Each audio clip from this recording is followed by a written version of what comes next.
an opportunity of a lifetime. Oh, God. Was that what we're going to call it? So in case y'all have not realized, this is the infamous Aaliyah from Love is Blind, season 5. Oh, my gosh. Ooh, girl. So just kind of walk us through, like, how did you end up on the show? Kind of briefly talk about the experience that you had and all of that. Yeah. At the time that they reached out, I thought it was a scam. I was like, wait a minute.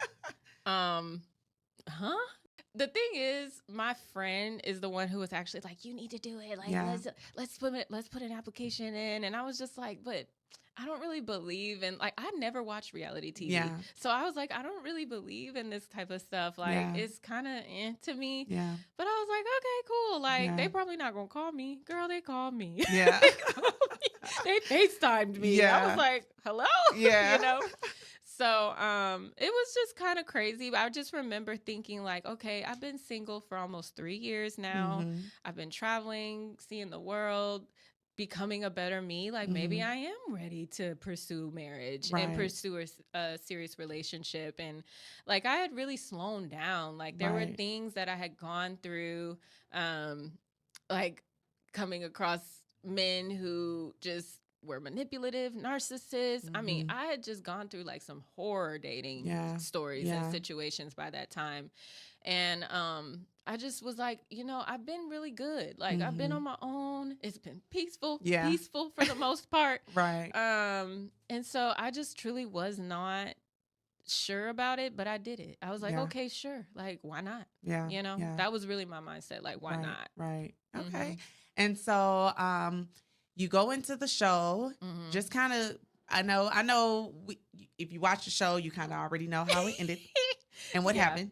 So just kind of briefly walk us through like what your mental space was in that show. And I know you did also say you felt like you had an encounter with God. Again. While you were there. Yeah. So just kind of speak to that. Yeah. So the show for me was truly like, again, a why not? And so I go into it with the mindset of like, okay, I don't expect to meet my husband here. Yeah. I really don't. Yeah. I'm being honest. Like, and we've talked about this many times. Yeah. I did not think I was going to find my husband because I know how picky I am. I know I'm a lot. I was like looking for a specific type of man. And I was actually very much so into the titles and what does he do for a living and how does he carry himself? How does he? Yeah, the Lord had to deliver me, literally, because that stuff is not important, right? But it takes time to figure that out, obviously. But yeah, at the time, I was just like, oh, okay. The type of man I want probably not going to be here because he's probably not going to want to be on a reality show anyway. Yeah.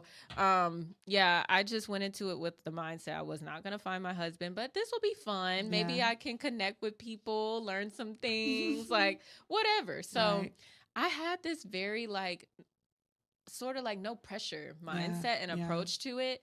And for some reason, I think that that's why I ended up in the predicament that I ended up in, because I remember getting to that through that first day. And we've talked about this. The first day I went through those first 14 dates and I was like, he's not here.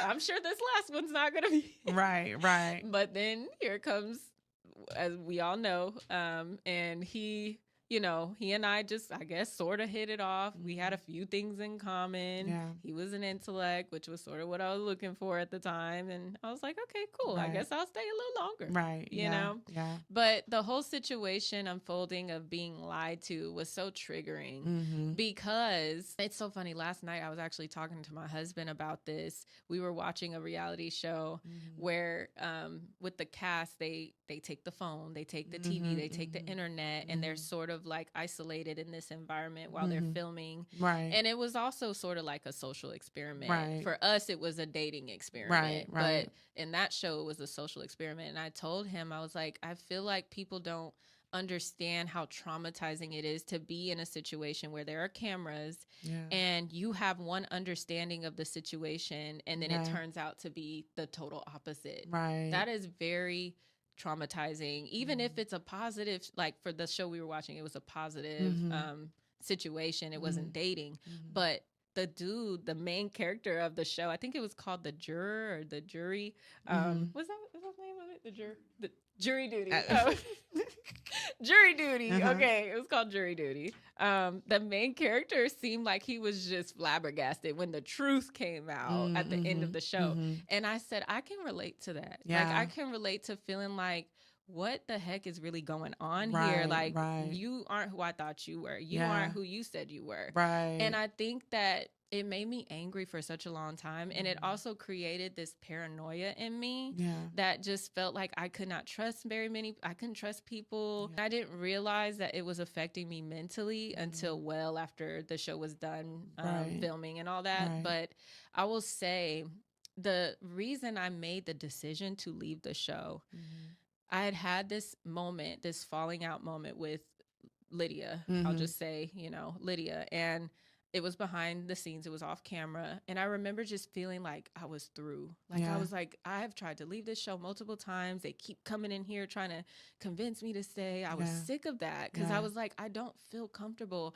And it was the most disrupted that my spirit had felt in such a long time, and I told you, I had been single. I was like, I felt like I hadn't gotten to some sort of place of some healing, and I was like, okay, no, my spirit is disrupted again. Like, I don't want to do this. I go and tell them I want to leave. I start packing my bags and I stopped for a second and I just said, God, like, I have this tendency to run from things when it's uncomfortable. Am I running or do you want me to be here? And he said, why have you not left yet? That was all I needed to know. I was just like, say less. I kept packing and they dropped me off at this random hotel. I mean, very viciously, by the way. I will never forget some of the treatment that production team gave me that day, but that's neither here nor there. I forgive them. And it's all love. But they dropped me off in the middle of the night and I just felt like honestly, sensory overload because we had been confined, no TV, no phone. Like I felt sensory overload. I was anxious for days. It took me days actually to come down and process everything that had happened. And I just remember thinking like, God, I don't know why, but I left. I don't know if it's ever going to happen for me. Am I ever going to meet somebody? Am I ever like, I was vulnerable. I came here thinking I wouldn't even find anybody. And then this happens. And I don't know. It was just sort of like a sense of lost hope again. And I was kind of like disappointed with that because I had worked so hard to get to a place where I was confident and and doing things my way and feeling like I was in control. And that situation took me back to a place where I felt lost again and felt like I let my heart lead me down a road that ended up in me being disappointed and hurt. So And so I know after the show, you ended up leaving Texas. I know we was on the phone for most of your ride. I know. That was so crazy. I packed that car up and went out. Quick. That girl was like, oh, I'm leaving. I was like, girl, for real? So you end up leaving Texas and you relocate to California.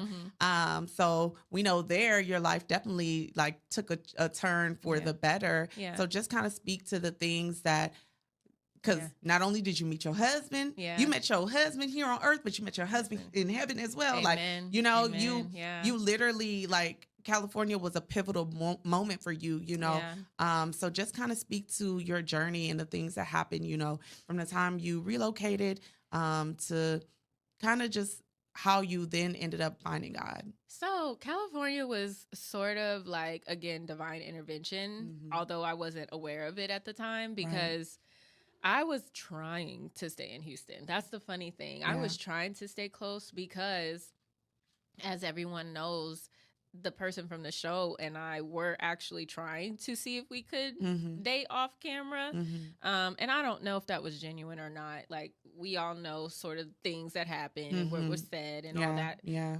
But we were like, oh, well, maybe if you're local and I'm local, we can try to go on dates. But I didn't feel like he was being intentional enough. And that's why I was like, you know what? I'm just gonna go back to California and I'm going to go where I feel like I'm being led. Yeah.